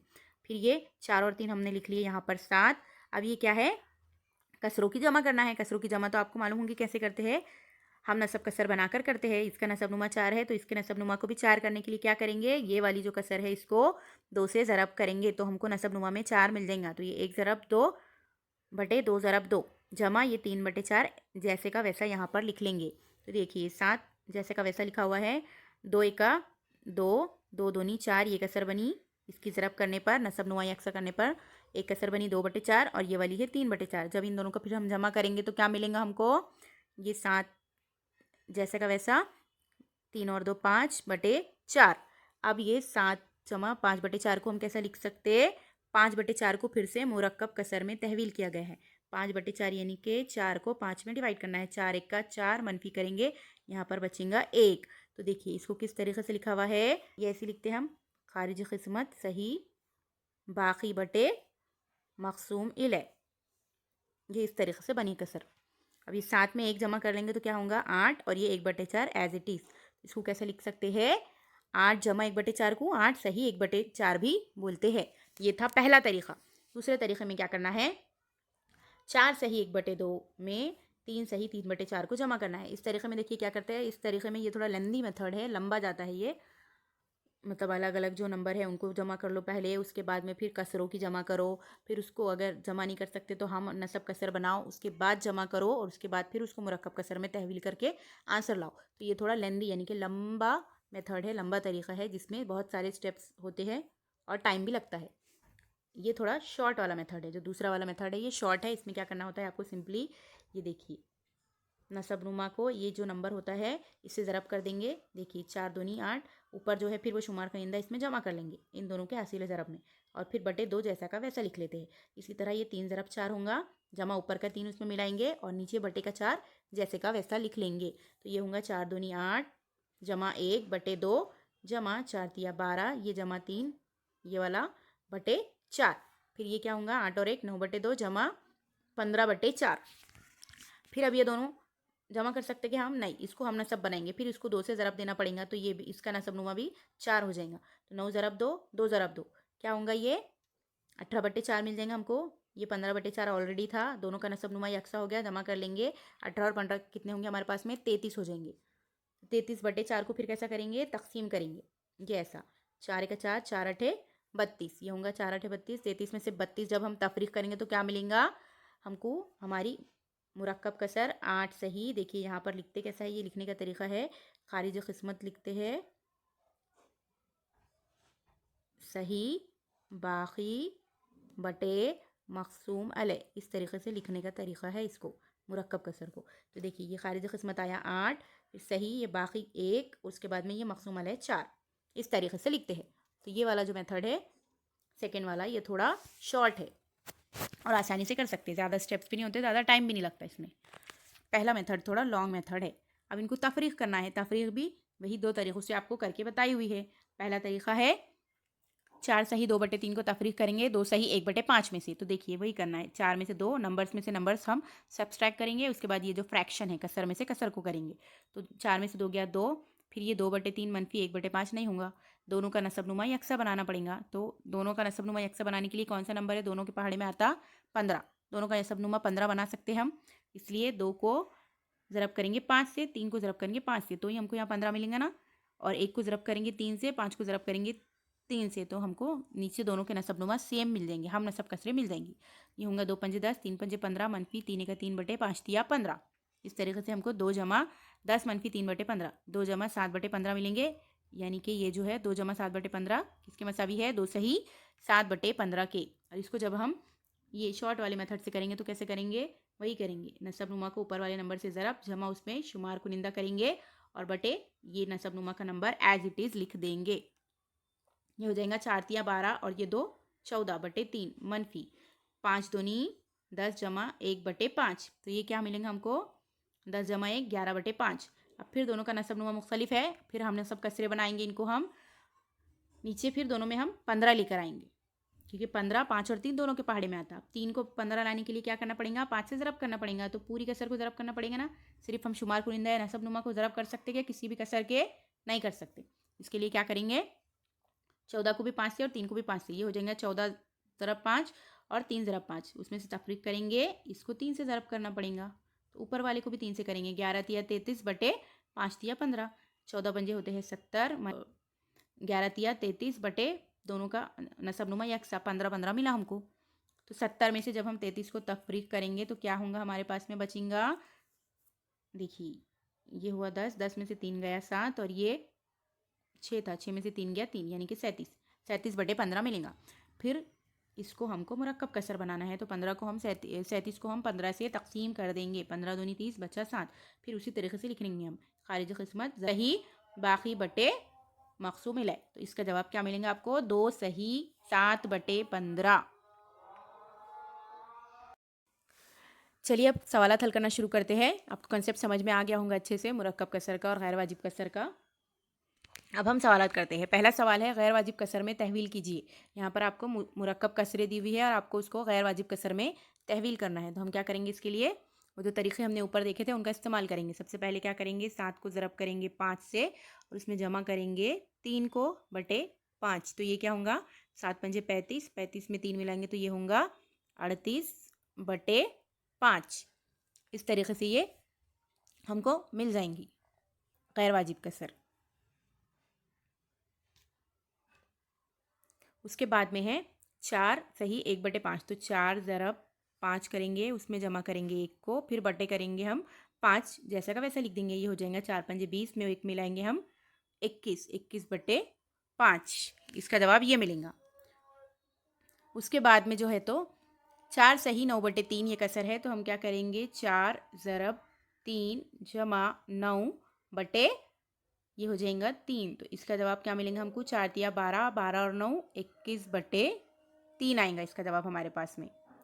इसके बाद में जो ये कसर है आखिरी वाली नंबर 4 पर, इसमें करेंगे 2 ज़रब 7 जमा 5, 2 ज़रब 7 जमा 5 करेंगे और उसको तकसीम कर देंगे 7 से, ये हो जाएगा 7 दूनी 14 और 5 19/7। इस तरीके से इस सवालों के जवाब हमको मिल जाएंगे। इसके बाद जो नेक्स्ट क्वेश्चन है वो है मुरक्कब कसर में तहवील कीजिए। हमको कसरें दी हुई है और हमको क्या करना है? उसको मुरक्कब कसर में तहवील करके बताना है। देखिए क्या करेंगे हम? 22 को हमको तकसीम करना है 7 से, 7 तिया 21 होगा, तफरीक करेंगे तो 1 बचेगा हमारे पास। अब इसको लिखने का तरीका कैसा है? खारिज किस्मत सही बाकी बटे मकसूम मिला है, तो यहाँ पर हमारा आएगा खारिज किस्मत सही, बाकी हमारे पास में 1 है और मकसूम मिला है 7, तो ये बन जाएंगी इस कसर की मुरक्कब कसर वाली सूरत। 3 सही 1/7 इसका जवाब आएगा। उसके बाद में नेक्स्ट क्वेश्चन है 8/3। इसको हम कैसे करेंगे मुरक्कब कसर में? पहले हम 8 को तकसीम कर लेंगे 3 से, 3 दूनी 6, 3 तिया 9 तो 8 से बड़ा हो जाएगा, इसलिए 3 दूनी 6 करेंगे, 8 में से 6 तफरीक करेंगे तो 2 बचेगा। उसके बाद फिर हम लिखेंगे खारिज किस्मत सही बाकी बटे मकसूम इले, इस तरीके से हम लिखेंगे तो हमारी ये कसर मुरक्कब कसर में तहवील हो जाएंगी। तो ये क्या होगा? 2 सही 2/3, इस सवाल का ये जो कसर है इसकी मुरक्कब कसर की सूरत ये है, 2 सही 2/3। नेक्स्ट है जमा कीजिए। देखिए हमको मुरक्कब कसरें दी हुई है और हमको इसकी जमा करके बताने की है। तो क्या करेंगे, सबसे पहले हम 5 सही 1/4 को हम 5 ज़रब 4 जमा 1/4 लिख लेंगे और बीच में जमा की अलामत, फिर ये 5 ज़रब 3 जमा 1/5 इस तरीके से लिखेंगे। ये हो जाएगा 5 चौक 20 और 1 21/4 जमा 5 तिया 15 और 1 16/5। अब जमा कर सकते कि हम इसकी नहीं कर सकते क्योंकि ये दोनों गैर हमनसब कसरे है। अब इसको हमनसब कसर बनाने के लिए फिर क्या करना होगा, इसको हम ज़रब करेंगे 5 से तो हमको नीचे मिलेगा 20 और इसको ज़रब करेंगे पड़ेगा 4 से इस कसर को, तो हमको नसब नुमा में मिल जाएगा 20 दोनों के। तो हम करेंगे 21 ज़रब 5/4 ज़रब 5 इस तरीके से करेंगे, जमा 16 ज़रब 4/5 ज़रब 4 ऐसा करेंगे। उसके बाद का यहाँ पर सोल्यूशन तो देखिए 21 ज़रब 5 होगा हमारे पास में 105, 5 का 5 5 दूनी 10 ऐसा हो जाएगा 105/20 हो जाएगा। जमा करेंगे ये हो जाएगा 16 चौक 64/20 ऐसा आएगा इसका जवाब। इसके बाद हम इन दोनों की जमा कर लेंगे, ये 5 और 4 9 6 एज इट इज़ और 169/20 मिलेंगे हमको। अब 169/20 को फिर हमको मुरक्कब कसर में तहवील करना है, तो 169 को हम तकसीम करेंगे 20 से, तो हो जाएंगे 20 अट्ठे 160।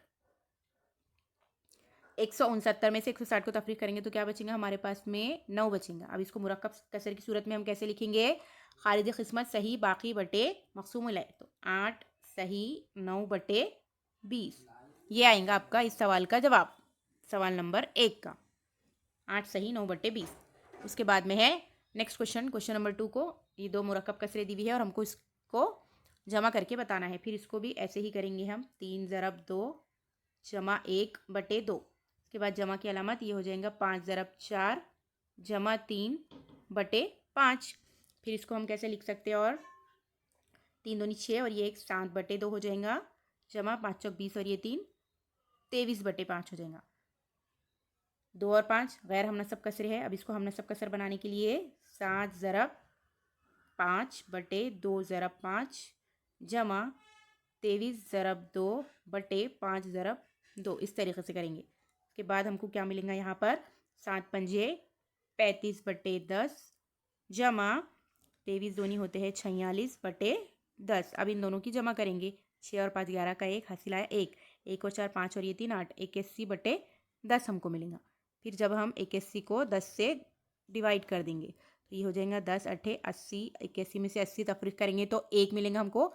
फिर जब हमको मुरक्कब कसर की सूरत में इसको लिखना रहेगा तो हम कैसे लिखेंगे, फिर 8 सही 1/10 खारिजी किस्मत सही बाकी बटे मकसूम इलाई की सूरत में।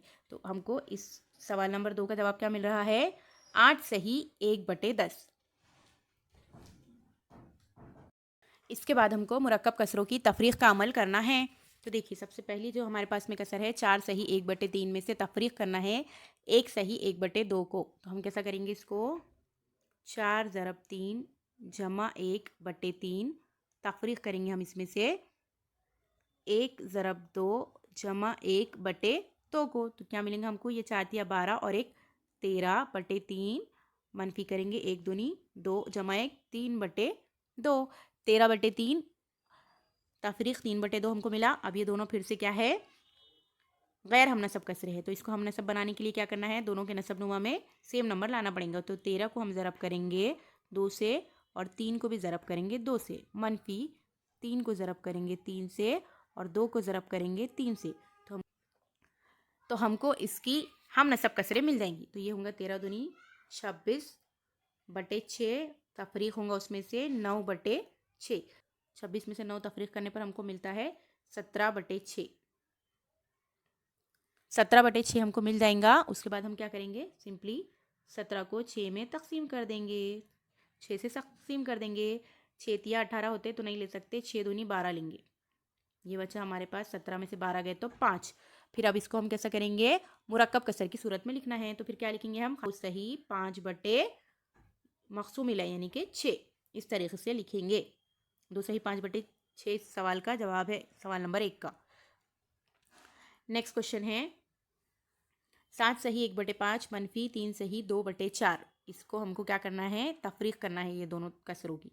इसके लिए हम क्या करेंगे, देखिए इन दोनों का ज़रब, 7 ज़रब 5, उसमें जमा करेंगे शुमार कुनिंदा और बटे नसब नुमा जैसा का वैसा, मनफी 3 ज़रब 4 जमा 2 बटे 4, ऐसा लिखेंगे। ये हो जाएगा हमारा 36 बटे 5 और ये मनफी हो जाएगा 3 चौक 12 और 2 14 बटे 4। 36 मनफी 5 बटे 14 बटे 4 आया हमारे पास में। अब इसके बाद में हम क्या करेंगे, इसको फिर से हम नसब कसर बनाएंगे। इसके लिए हमको क्या करना पड़ेगा, नीचे दोनों के नसब नुमा में 5 और 4 के पहाड़े में क्या आता है 20, मुश्तरक जो इजाफा अकल है ना दोनों का भी 20, तो इसलिए हम क्या करेंगे नीचे 20 लाएंगे। इसके लिए क्या करना पड़ेगा हमको, 36 को ज़रब करना पड़ेगा 4 से और 5 को भी ज़रब करना पड़ेगा 4 से, मनफी 14 को ज़रब करेंगे हम 5 से और 4 को भी ज़रब करेंगे हम 5 से। फिर हमको देखिए क्या मिलेंगी हमारी कसर, 36 को 4 से ज़रब करेंगे तो 4 छक्के 24 के 4 हासिल आया 2, 4 तिया 12 और 2 14, 144 बटे 20 मिलेंगे हमको। उसमें से हम तफरीक करेंगे 14 पंजे 70 बटे 4 पंजे 20 को, तो हम 144 में से जब 70 को तफरीक करेंगे तो हमको मिल जाएगा 74 बटे 20। अब हम इसको सिंपली तकसीम कर लेंगे 74 को 20 से, तो हमको जो मिलेगा हमारा उसको खारिज किस्मत सही बाकी बटे मकसूम अलय के फॉर्म में हम लिख देंगे। तो हमारी इस सवाल का जवाब हमको मिल जाएगा मुरक्कब कसर की सूरत में। 20 तिया 60 लिखेंगे हम, क्योंकि 20 चौक 80 होते जो 74 से बड़ा हो जाता। 20 तिया 60 करेंगे, तफरीक करेंगे 74 में से 60 तो हमको बचेगा 14। अब हम लिखेंगे उसको खारिज किस्मत सही बाकी बटे मकसूम अलय की सूरत में। तो खारिज किस्मत आएगा 3 सही, बाकी है हमारे पास 14 बटे मकसूम अलय है 20। तो ये सवाल नंबर 2 जो है हमारा, इसका जवाब क्या आएगा हमारे पास में 3 सही 14 बटे 20, इस कसर का जवाब ये आएगा। इसके बाद ये मश्क करना है हमको, मश्क में भी मुरक्कब कसरों की ही जमा और तफरीक का अमल दिया हुआ है। सबसे पहले है 7 सही 1/3 जमा 3 सही 1/2, ये वाला पहला जो क्वेश्चन है नंबर 1। इसको देखो कैसा करेंगे हम, इसको लिख लेंगे हम 7 ज़रब 3,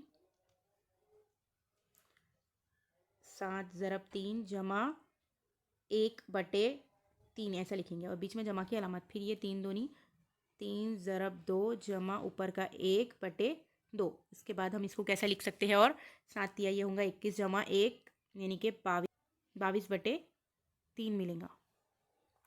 और उसमें जब हम जमा करेंगे 7/2, फिर से गैर हम नसब कसर मिल गई। अब इसको हम नसब कसर बनाने के लिए क्या करेंगे, 22 ज़रब 2/3 ज़रब 2 जमा करेंगे 7 ज़रब 3/2 ज़रब 3 को, यानी कि ये हो जाएगा 22 दूनी 44/6 जमा 21/6।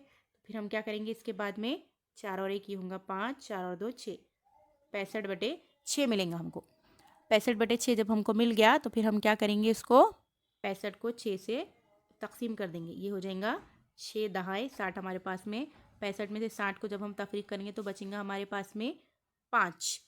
65 में से 60 को तफरीक करने पर 5 बचेगा। अब जब हम इसको खारिज किस्मत सही बाकी बटे मकसूम अलय के फॉर्म में लिखेंगे तो क्या लिखेंगे हम 10 सही 5/6। ये सवाल नंबर 1 जो है आपका, इसका जवाब आएगा। नेक्स्ट है दूसरा क्वेश्चन, 1 सही 2/4, उसको जमा करना है 3 सही 1/3 में। तो हम क्या करेंगे 1 ज़रब 4, उसके बाद में उसको क्या करेंगे हम जमा करेंगे 2 ऊपर का शुमार कुनिंदा वाला और नीचे लिख लेंगे 4 एज इट इज़। उसमें फिर जमा करेंगे 3 ज़रब 3 जमा 1/3। ये क्या मिलेंगे हमको 4 का 4 और 2 6/4 मिल जाएगा, जमा 3 तिया 9 और 1 10/3 मिल जाएगा। फिर से गैर हम नसब कसर है, इसको हम नसब बनाने के लिए फिर क्या करेंगे हम नीचे दोनों के देखिए 12 लेके आएंगे। 6 ज़रब 3 करना पड़ेगा और 4 ज़रब 3, तो ही हमको नसब नुमा यकसा मिलेंगे ना। 10 ज़रब 4 करना पड़ेगा और उसके बाद में 3 ज़रब 4, तो नसब नुमा हमको यकसा होकर मिल जाएंगे। 6 तिया होता है 18/12 जमा 40/12। 18 और 40 होंगे हमारे पास में 58/12। अब 58/12 हमको मिल गया तो फिर हम क्या करेंगे, इसको तकसीम कर लेंगे 58 को 12 से, तो हमको मुरक्कब कसर की सूरत में ये मिल जाएगा। 12 चौक 48 होते, क्योंकि 12 पंजे 60 हो जाते, तो हम इसमें से इसको तफरीक नहीं कर सकते 58 में से 60 को, इसलिए हम 12 चौक 48 लेंगे। 58 में से 48 तफरीक करेंगे तो बचेंगे 10। अब इसको मुरक्कब कसर की सूरत में किस तरीके से लिखेंगे हम? खारिज किस्मत यानी कि 4 सही, बाकी यानी कि 10 बटे मकसूम अलैह यानी कि 12। तो सवाल नंबर जो 2 है उसका जवाब क्या आएगा हमारे पास में? 4 सही 10 बटे 12। ये सवाल नंबर 2 का जवाब आया। उसके बाद ये है सवाल नंबर 3। अब इसको हम सॉल्व करेंगे। 5 ज़रब 4 जमा 1 बटे 4। अब फिर जमा की अलामत आएंगी बीच में। 1 ज़रब 7 जमा 1 बटे 7। फिर इसको कैसे करेंगे? ये होगा 5 चौक 20 और 21 बटे 4 जमा 7 एक 7 जमा 1 8 बटे 7। फिर से गैर हम नसब कसर। फिर इसको हम नसब कसर बनाने के लिए क्या करेंगे? अब दोनों के नसब नुमा में हम 28 लेकर आएंगे। दोनों के पहाड़े में 28 आता है। तो ऊपर हम क्या करेंगे? 21 को 7 से ज़रब करेंगे और नीचे भी 4 को 7 से ज़रब करेंगे। बीच में जमा की अलामत जैसी की वैसी, यहाँ पर 4 से ज़रब करना पड़ेगा, इसलिए ये होगा 8 ज़रब 4 बटे 7 ज़रब 4। अब क्या होगा फिर इनका कैलकुलेशन? 21 ज़रब 7 होगा 7 एक 7 7 दूनी 14 147 बटे 28 हो गया। जमा करना है 8 चौक 32 बटे 7 चौक 28। हमने सब कसर मिल गई हमको। उसके बाद हम उसका एडिशन कर लेंगे और जो आंसर आएगा उसको डिवाइड करके मुरक्कब कसर में तहवील कर लेंगे। ये हो जाएगा 7 और 2 9, 4 और 3 7, 1 का 1 एज इट इज़। नीचे लिखेंगे हम 28। 179 को जब हम 28 से डिवाइड करेंगे, 179 को हमको डिवाइड करना है 28 से। देखिए जब हम 179 को डिवाइड करेंगे 28 से तो हमको लेना है 28 छक्के लेंगे हम 168। 168 होता है 28 छक्के। उसमें से हम माइनस कर देंगे 179 में से 168 को हमको मिलेंगे 9 में से 8 गया 1, 7 में से 6 गया 1, यानी कि 11 मिलेंगे। अब 11 28 से छोटा है तो हम आगे और डिवाइड नहीं करेंगे। अभी हम इसको मुरक्कब कसर की सूरत में किस तरीके से लिखेंगे? खारिज किस्मत यानी कि 6 सही, बाकी यानी कि 11 बटे मकसूम अलैह यानी कि 28। तो ये सवाल नंबर 3 का जवाब हमको क्या मिला? 6 सही 11 बटे 28। इस सवाल का जवाब हो गया। अब बाद में हमको क्या करना है? सेकेंड वाले में, फोर्थ क्वेश्चन में क्या करना है? मुरक्कब कसरों का तफरीक का अमल करना है। तफरीक का देखिए, तो अब तफरीक के अमल के लिए क्या करेंगे? हम वही तरीका हमारा कंटिन्यू करेंगे। 4 ज़रब 3, 4 ज़रब 3 जमा 1 बटे ये 3 एज इट इज़, मनफी करेंगे 4 ज़रब 1 जमा 1 बटे 4 एज इट इज़ लिख देंगे। उसके बाद ये क्या होगा? 4 तिया 12 और 1 13 बटे 3, मनफी करेंगे 4 एक 4 और 1 5 बटे 4। दोनों के नसब नुमा मुख्तलिफ है। हम नसब कसर बनाएंगे तो क्या करेंगे? हम दोनों के नसब नुमा में हमको 12 लाना है। तो हम क्या करेंगे? 13 ज़रब 4 करेंगे और 3 ज़रब 4 करेंगे। उसमें से तफरीक करेंगे 5 ज़रब 3 बटे 4 ज़रब 3। तो दोनों के नसब नुमा हमको इससे यकसा होकर मिल जाएंगे। हो जाते हैं यहाँ पर 13 चौक 52 बटे 3 चौक 12, मनफी 5 तिया 15 बटे 4 तिया 12। ये मनफी की अलामत है बीच में। 52 में से जब हम 15 को माइनस करेंगे तो हमको क्या मिलेगा? उसका आंसर देखिए, 12 में से 5 गए 7, यहाँ पर बचेंगे 4, 4 में से 1 गया 3, 37 मिलेंगे। 37 बटे 12 मिला हमको। 37 बटे 12 जब हमको मिलेगा तो फिर हम क्या करेंगे? 37 को 12 से तकसीम कर देंगे। 12 तिया 36 होता है। 37 में 36 निकालेंगे, 1 बचेगा हमारे पास में बाकी। फिर हम इसको किस तरीके से लिख सकते हैं? खारिज किस्मत सही, बाकी बटे मकसूम अलैह, यानी कि 3 सही 1 बटे 12। इस सवाल का जवाब रहेगा आपका सवाल नंबर 4 का। उसके बाद में नेक्स्ट वाला जो हमको करना है हल, ये वाला है 5th वाला क्वेश्चन। 6 सही 1 बटे 2, यानी कि 6 ज़रब 2 जमा 1 बटे 2 लिखेंगे हम। उसमें से तफरीक करेंगे 1 सही 1 बटे 3 को, यानी कि 1 ज़रब 3 जमा 1 बटे 3। इसको फिर हम किस तरीके से लिख सकते हैं? 6 दूनी 12 और 1 13 बटे 2 लिखेंगे। मनफी करेंगे 1 तिया 3 और ये 4 बटे 3 लिखेंगे। फिर से गैर हम नसब कसर है। अब इसको हम नसब कसर बनाने के लिए क्या करना है? हमको दोनों का नसब नुमा 6 बनाना है। तो ऊपर हम 13 को ज़रब देंगे 3 से और 2 को भी ज़रब देंगे 3 से, तो इसका नसब नुमा 6 मिलेगा। और 4 को ज़रब देना होगा 2 से, 3 को भी ज़रब देना होगा 2 से, तो हमको ये हम नसब कसरे मिल जाएंगी। ये हो जाएगा 13 तिया 39 बटे 3 दूनी 6। तफरीक करेंगे 4 दूनी 8 बटे 3 दूनी 6। 39 में से जब हम 8 निकालेंगे तो हमको मिलेगा 31, यानी कि 31 बटे 6। अब क्या करेंगे? हम 31 को 6 से तकसीम कर देंगे। 6 पंजे 30 होता, 31 में से 30 तफरीक करेंगे तो क्या मिलेगा हमको? 1 मिलेगा बाकी। अब फिर इसको मुरक्कब कसर की सूरत में किस तरीके से लिखेंगे? 5 सही 1/6। तो सवाल नंबर 5 का जवाब क्या आएगा? 5 सही 1/6 आएगा। नेक्स्ट ये वाला लास्ट जो है हमारा ये वाला क्वेश्चन, ये है 7 सही 1/3 में से तफरीक करना है 2 सही 1/5 को। तो ये क्या करेंगे हम? 7 ज़रब 3 जमा 1/3 लिखेंगे, तफरीक करेंगे 5 ज़रब 2 जमा 1/5 लिखेंगे। इसके बाद हम इसको कैलकुलेट करेंगे। 7 तिया 21 और 1 22/3 मिलेंगे हमको। तफरीक करेंगे 5 दूनी 10 और 1 11/5। फिर से सबनुमा अक्सर करना है, तो ये हम 22 को ज़रब करेंगे 5 से और 3 को भी ज़रब करेंगे 5 से। तो हमको फिर क्या करना है? इसमें से तफरीक करना है, 11 को ज़रब करना है 3 से, 5 को भी ज़रब करना है 3 से। हमारे दोनों कसरों के नसबनुमाई अक्सा हो जाएंगे। 22 पंजे होता है 110 बटे 3 पंजे 15। तफरीक करेंगे 11 तिया 33 बटे 5 तिया 15। उसके बाद की जो स्टेप रहेंगी, 110 में से जब हम 33 को तफरीक करेंगे तो हमको क्या मिलेगा? देखिए 10 में से 3 गए तो 7, यहाँ पर बचेगा 10। हाँ ये 10 बनेगा ना, 10 में से 3 गए तो 7, 77 मिलेंगे हमको। क्या मिलेगा? 110 में से जब हम 33 को तफरीक करेंगे तो हमको मिलेगा 77 बटे ये 15 एज इट इज़। उसके बाद फिर क्या करेंगे? 77 को 15 से तकसीम कर देंगे। 15 पंजे होता है 75, मनफी करे 2 बचे। अब इसको किस तरीके से लिखेंगे मुरक्कब कसर की सूरत में? 5 सही 2/15। इस सवाल का जवाब भी मुकम्मल हो गया आपका। ऑप्शन क्वेश्चन नंबर 6 का जवाब है 5 सही 2/15। नेक्स्ट क्वेश्चन है, आखिरी क्वेश्चन है ये वाला ब्रिज कोर्स के चौथे दिन का। हल कीजिए। शाकिर ने 3 सही 1/2 किलोग्राम और आमिर ने 4 सही 1/2 किलोग्राम शक्कर खरीदी, तो दोनों ने मिलकर कितने किलोग्राम शक्कर खरीदी? शक्कर का नर्ख 32 रुपये फ़ी किलोग्राम हो तो शक्कर की कुल कीमत कितनी है? देखिए हमको दिया हुआ है 2 लड़कों के नाम के, दोनों ने क्या करे है? शाकिर है जिसने 3 सही 1/2 यानी कि 3.5 किलो शक्कर खरीदे है, और आमिर ने 4 सही 1/2 यानी कि 4.5 किलो शक्कर खरीदे है।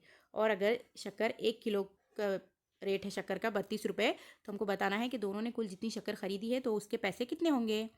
सिंपली हमको बस इसमें क्या करना है? ये दोनों मुरक्कब कसरों की जमा करना है, उससे हमको शक्कर की वैल्यू मालूम पड़ जाएंगी।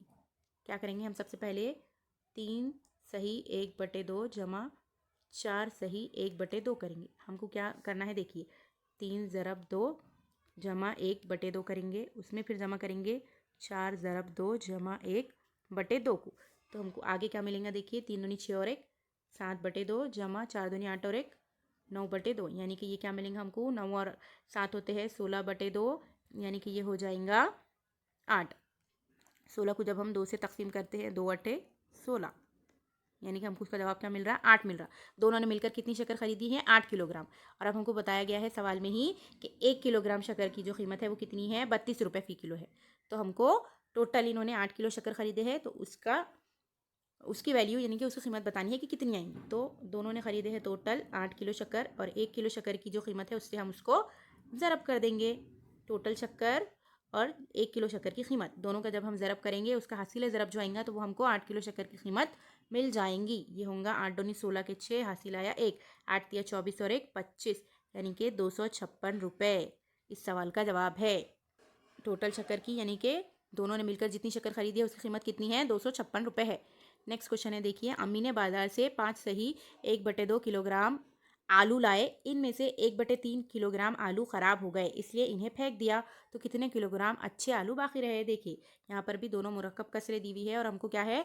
उन्होंने आलू लेकर आए थे 5.5 किलो, उसमें से 1/3 किलोग्राम उनके आलू ख़राब हो गए, तो यानी कि ख़राब हुए तो वो फेंक दिए, यानी कि उसमें से उन्होंने मनफी किए हैं। तो हमको बस मुरक्कब कसर की तफरीक का अमल करके बताना है। यहाँ पर 5 सही 1/2 में से 1/3 को हम तफरीक करेंगे तो हमको उसका जवाब मिल जाएगा।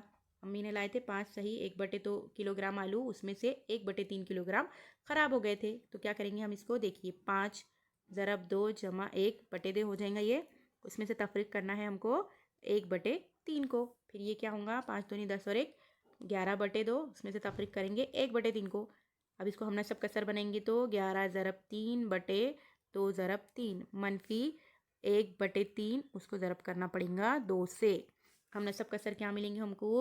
33/6 मनफी करेंगे 2/6, 33 में 2 गए यानी कि 31/6।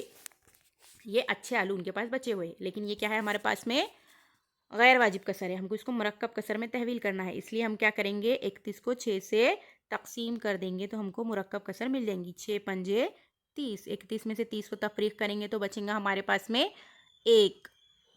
तो इसकी हमारे पास में मुरक्कब कसर की सूरत क्या आएंगी, 5 सही 1/6, ये आएंगी हमारे पास में इसकी मुरक्कब कसर की सूरत। यानी कि अम्मी के पास में जो अच्छे आलू है वो कितने बाकी है, 5 सही 1/6 किलोग्राम। इस तरीके से आपका पहले से 4 दिन का 7वीं जमात के रियाजी के ब्रिज कोर्स का पूरा सोल्यूशन कंप्लीट हो गया। मुझे उम्मीद है कि आपको पूरा सोल्यूशन अच्छे से समझ आ गया होगा और आपको वीडियो भी पसंद आया होगा। अगर आपको वीडियो पसंद आया है तो इसे लाइक कीजिए, दूसरों की भी हेल्प हो इसलिए इसे ज़रूर शेयर कीजिए। और अगर आप चैनल पर नए हैं या आपने अभी तक चैनल को सब्सक्राइब नहीं किया है तो चैनल को ज़रूर सब्सक्राइब कीजिए और साइड में जो बेल आइकन होता है उसे भी प्रेस कीजिए ताकि हम जब भी कोई नई वीडियो अपने चैनल पर अपलोड करें तो आपको उसकी नोटिफिकेशन फ़ौरन मिल जाए। मिलेंगे इंशाल्लाह नेक्स्ट टॉपिक के साथ नेक्स्ट वीडियो में, तब तक के लिए अल्लाह हाफिज़।